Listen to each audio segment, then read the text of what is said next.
আসসালামু আলাইকুম প্রিয় ভিউয়ার্স, সবাইকে স্বাগত জানাচ্ছি বাংলা কেয়ার একাডেমি ইউটিউব চ্যানেলের পক্ষ থেকে। আমি রেজা। আজকে আমরা দেখব নতুন একটি সার্কুলার গণপ্রজাতন্ত্রী বাংলাদেশ সরকারের পোস্টমাস্টার জেনারেলের কার্যালয় উত্তরাঞ্চল থেকে। উত্তরাঞ্চলের রাজশাহী ডাকসেবার আধুনিকায়ন গ্রাম শহরের সম্মিলন, এটা ছিল এবারের প্রতিপাদ্য নিয়োগ বিজ্ঞপ্তি। নন গেজেটেড ডাক অধিদপ্তরের অধীন পোস্টমাস্টার জেনারেলের কার্যালয় উত্তরাঞ্চল রাজশাহীতে বাংলাদেশ পোস্ট অফিস গেজেটেড কর্মকর্তা কর্মচারী নিয়োগ বিধিমালা 2015 এবং জনপ্রশাসন মন্ত্রণালয়ের কমন পদ নিয়োগ বিধিমালা 2019 অনুসরণে নিম্নবর্ণিত পদসমূহে সরাসরি জনবল নিয়োগের লক্ষ্যে বর্ণিত শর্ত সাপেক্ষে প্রকৃত বাংলাদেশী নাগরিকদের নিকটতে অনলাইনে আবেদন আহ্বান করা যাচ্ছে।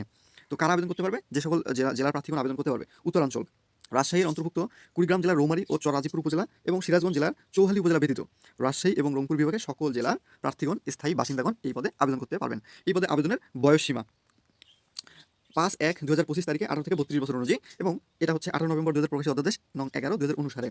অনলাইন আবেদনপত্র পূরণ সংক্রান্ত নিয়মাবলী এবং করণীয়। কীভাবে আপনারা অনলাইনে আবেদন করতে পারেন? পরীক্ষা অংশগ্রহণ ইচ্ছুক ব্যক্তি pmgnc.teletalk.com এই ওয়েবসাইটে আবেদনপত্র পূরণ করবেন। আবেদনের সময়সীমা: অনলাইনে আবেদনপত্র পূরণ ও পরীক্ষার ফি জমা দান শুরু 16/1/2025 সকাল 10 ঘটিকা হতে, এবং অনলাইনে আবেদনপত্র জমাদানের শেষ তারিখ 5/2/2025 রাত 11টা 59 পর্যন্ত, মানে 5 ফেব্রুয়ারি এটা শেষ হবে। তো আপনারা যারা আবেদন করবেন তারা কখনোই শেষ তারিখের জন্য অপেক্ষা করবেন না। যারা আবেদন করবেন তারা যত দ্রুত সম্ভব আবেদন করে নেবেন। এবার আসি পরীক্ষার ফি বাবদ কোন পদের জন্য কত টাকা করে প্রয়োজন হবে। তাহলে পরীক্ষার ফি বাবদ নিয়োগ বিবৃতিতে বর্ণিত ছকে 1 থেকে 8 নং ক্রমিকের জন্য পরীক্ষার ফি বাবদ 100 টাকা এবং টেলিটক সার্ভিস বাবদ 12 টাকা, সর্বমোট 112 টাকা, এবং 9 থেকে 18 নং ক্রমিকের জন্য পরীক্ষার ফি বাবদ 50 এবং টেলিটক সার্ভিস চার্জ বাবদ 6 টাকা সহ মোট 56 টাকা আবেদন করার জন্য প্রয়োজন হবে। মোট 56 টাকা আবেদন করার জন্য প্রয়োজন হবে। এখন আমরা দেখব কোন পদের জন্য কতটি করে লোক এবং তার লোক কতজন করে নিবে এবং তাদের কী কী শিক্ষাগত যোগ্যতা দরকার। 60 মুদ্রাক্ষরিক কম্পিউটার অপারেটর পদ সংখ্যা 1টি। শিক্ষাগত যোগ্যতা: যেকোনো বিশ্ববিদ্যালয় থেকে 2য় শ্রেণী বা সমানের সিভিল স্নাতক এবং সমানের ডিগ্রিধারী হতে হবে, এবং তাকে 60 লিপিকারক হওয়ার জন্য বাংলায় 45 শব্দ, ইংরেজিতে 70 শব্দ, এবং কম্পিউটার মধ্যে প্রতি মিনিটে বাংলা 25 শব্দ এবং ইংরেজি 30 শব্দ কম্পিউটার ব্যবহারে অবশ্যই তাকে দক্ষ হতে হবে। উচ্চমান সহকারী পদ সংখ্যা 7টি। এবং একই তার শিক্ষাগত যোগ্যতা: কম্পিউটারে অবশ্যই দক্ষ হতে হবে, বাংলায় 25 শব্দ, ইংরেজি 30 শব্দ তাকে টাইপ করতে সক্ষম হতে হবে। কেশিয়ার হবে পদ সংখ্যা 1টি। যেকোনো বিশ্ববিদ্যালয়তে স্নাতক পাস বা সমানের ডিগ্রিধারী। কম্পাউন্ডার বা ফার্মাসিস্ট পদ সংখ্যা 1টি। তাকে স্বীকৃত বোর্ড হতে মাধ্যমিক স্কুল সার্টিফিকেট বা সমানের পরীক্ষায় উত্তীর্ণ এবং হেলথ ইনস্টিটিউটে ফার্মাসিস্ট কোর্সে সার্টিফিকেটধারী। এরপর পোস্টাল অপারেটর। পোস্টাল অপারেটরের পদ সংখ্যা হলো পোস্টাল অপারেটর 126টি। পোস্টাল অপারেটরের পদ সংখ্যা হলো 126টি।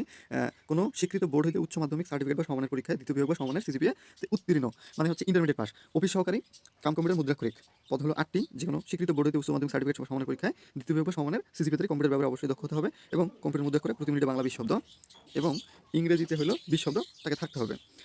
প্লাম্বার পদ সংখ্যা 1টি। স্বীকৃত বোর্ড হতে মাধ্যমিক স্কুল সার্টিফিকেট সমানের পরীক্ষা উত্তীর্ণ এবং কোনো স্বীকৃত বোর্ড ইনস্টিটিউট বা প্রতিষ্ঠান হতে প্লাম্বিং ট্রেড কোর্সধারী হতে হবে। এরপর ড্রাইভার। প্লাম্বিং ট্রেড কোর্সধারী হতে হবে। হ্যাঁ। ইঞ্জিন ড্রাইভার পদ সংখ্যা 1টি। কোনো স্বীকৃত বোর্ড হতে মাধ্যমিক স্কুল সার্টিফিকেট সমানের পরীক্ষা উত্তীর্ণ এবং কোনো প্রতিষ্ঠান হতে 2 বছর মেয়াদী টেকনিক্যাল ট্রেড কোর্সধারী। পোস্টম্যানের পদ সংখ্যা 42টি। মাধ্যমিক স্কুল সার্টিফিকেট বা এসএসসি সমান পরীক্ষা দ্বিতীয় বিভাগ বা সমানের সিজিপিএতে উত্তীর্ণ। স্ট্যাম্প ভেন্ডার পদ সংখ্যা 1টি। মাধ্যমিক স্কুল সার্টিফিকেট বা সমানের পরীক্ষা উত্তীর্ণ, সংশ্লিষ্ট কাজে 3 বছরের বাস্তব অভিজ্ঞতা থাকতে হবে। এবার ওয়েম্যানের পদ সংখ্যা 1টি। কোনো স্বীকৃত বোর্ড হতে মাধ্যমিক স্কুল সার্টিফিকেট পরীক্ষায় সমানের পরীক্ষা উত্তীর্ণ এবং কোনো স্বীকৃত বোর্ড বা ইনস্টিটিউট হতে electric trade course BC category লাইসেন্সধারী হতে হবে। এরপর প্যাকার মেইল কেরিয়ার পদ সংখ্যা 60টি। কোনো স্বীকৃত বোর্ডে মাধ্যমিক স্কুল সার্টিফিকেট পরীক্ষায় উত্তীর্ণ, সুস্বাস্থ্যের অধিকারী। অফিস সহায়ক পদ সংখ্যা 20টি। কোনো স্বীকৃত বোর্ডে মাধ্যমিক স্কুল সার্টিফিকেট পরীক্ষায় সমানের পরীক্ষায় উত্তীর্ণ হতে হবে। গার্ডেনার পদ সংখ্যা 2টি। 8ম শ্রেণী বা জুনিয়র স্কুল সার্টিফিকেট পরীক্ষায় সমানের উত্তীর্ণ, বাগান পরিচর্যার অভিজ্ঞতা থাকতে হবে। পরিচ্ছন্নতা কর্মী 6 জন 8ম শ্রেণী বা জুনিয়র স্কুল সার্টিফিকেট পরীক্ষা উত্তীর্ণ। মোট পদের 80% জাত হরিজনদের জন্য বরাদ্দ থাকবে। এরপর রানারের পদ সংখ্যা হলো রানার 81টি। পদ সংখ্যা 81টি। তাহলে কোনো স্বীকৃত বোর্ড হতে মাধ্যমিক স্কুল সার্টিফিকেট সমানের পরীক্ষা উত্তীর্ণ হতে হবে, সুস্বাস্থ্যের অধিকারী হতে হবে। নিরাপত্তা প্রহরী 9টি। স্বীকৃত বোর্ড হতে মাধ্যমিক স্কুল সার্টিফিকেট পরীক্ষা উত্তীর্ণ হতে হবে এবং সুস্বাস্থ্যের অধিকারী হতে হবে। তাহলে সর্বোচ্চ সংখ্যক পদ আছে এখানে। সবথেকে বেশি সংখ্যক পদ হলো 126টি পোস্টাল অপারেটর পদে। আপনারা যারা বেশি সংখ্যক পদে আবেদন করতে ইচ্ছুক তারা পোস্টাল অপারেটর পদে আবেদন করতে পারেন।